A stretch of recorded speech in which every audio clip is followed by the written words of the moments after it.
ரசூலுல்லாஹி ஸல்லல்லாஹு அலைஹி வஸல்லம் அவர்களுடைய காலத்தில் வாழ்ந்த இந்த தோழரை பாருங்கள். இவர் எப்பொழுதும் ஒரு சில நேரங்களிலே அழுவார். ஒரு நாள் அழுதார். தோழர்கள் கேட்டார்கள், நான் எனது முஸ்அபை நினைத்து பார்க்கிறேன். மக்கா நகரில் எங்களைப் போல ஆரம்ப காலகட்டத்தில் இஸ்லாத்தில் இணைந்தார். ஆனால் குடும்ப பாரம்பரியம் செல்வ செழிப்போடு வாழ்ந்தவர் முஸ்அப் ரலியல்லாஹு அன்ஹு. இஸ்லாத்தை ஏற்றார் என்ற ஒரே காரணத்திற்காக உடுத்த துணியோடு விரட்டி அடிக்கப்பட்டார் குடும்பத்தார்களின் மூலம். ரசூலுல்லாஹி ஸல்லல்லாஹு அலைஹி வஸல்லம் சொந்த மகனை அரவணைப்பதைப் போல முஸ்அபை அரவணைத்தார். முஸ்அப் ரலியல்லாஹு அன்ஹு அவர்கள் ஒரு வீதியிலே நடந்தால் அவர்தான் இங்கே வந்து போனார் என்று சொல்லுகிற அளவுக்கு மேனியிலே நறுமணம் கமலும். அவர் அணியாத ஆடை இல்லை, அவர் போடாத செருப்புகள் இல்லை, அவர் பூசாத நறுமணம் இல்லை.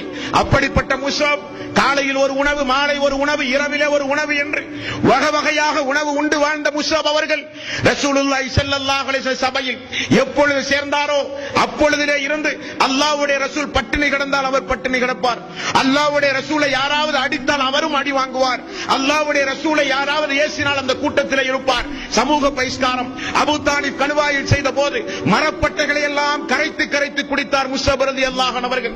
உஹது போரிலே கொல்லப்பட்ட போது ரசூலுல்லாஹி ஸல்லல்லாஹு அலைஹி வஸல்லம் யாரெல்லாம் இறந்தார்கள் என்று பார்வையிட்டு வரும் பொழுது முஸ்அபுக்கு அருகிலே வந்து நின்று அமர்ந்து ரசூலுல்லாஹி ஸல்லல்லாஹு அலைஹி வஸல்லம் தாடி நனைகிற அளவுக்கு அழுதார். காரணம், எல்லோரும் ஒரு கவன் துணி வைத்திருந்தார்கள். அந்த கவன் துணியினால் தான் அனைவரும் அடக்கப்பட்டார்கள். எனது முஸ்அப், எங்களுடைய முஸ்அப் உஹது போர்க்களத்தில் ஷஹீதாக கிடந்த போது என்ன வைத்திருந்தார் என்று பார்த்தார் ரசூலுல்லாஹி ஸல்லல்லாஹு அலைஹி வஸல்லம். சிறிய ஒரு துண்டு. தலை மூடினால் கால் தெரியுமாம், கால் மூடினால் தலை தெரியுமாம்.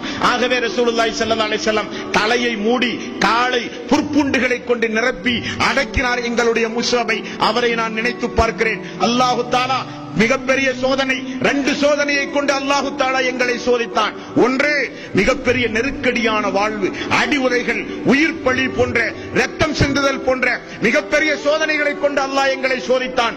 எல்லா தோழர்களும் அதில் வெற்றி அடைந்தார்கள். 2வது அல்லாஹ் சோதித்தது என்ன தெரியுமா? பொருளாதாரத்தை கொடுத்து அல்லாஹ் சோதித்தான். அந்த சோதனையில் நிறைய பேர்கள் தோற்று போய்விட்டார்கள். அந்த முஸ்அபை நினைத்து நான் அழுகிறேன் என்றார். அந்த முஸ்அபை நினைத்து நான் அழுகிறேன் என்றால் அல்லாஹ் தஆலா இம்மையில் கொடுத்து கொடுத்து கொடுத்து கொடுத்து மறுமையில் ஒன்றுமில்லாமல் ஆக்கி விடுவானோ? இதுதான் அவருடைய அழுகைக்கு மெயின் காரணம்.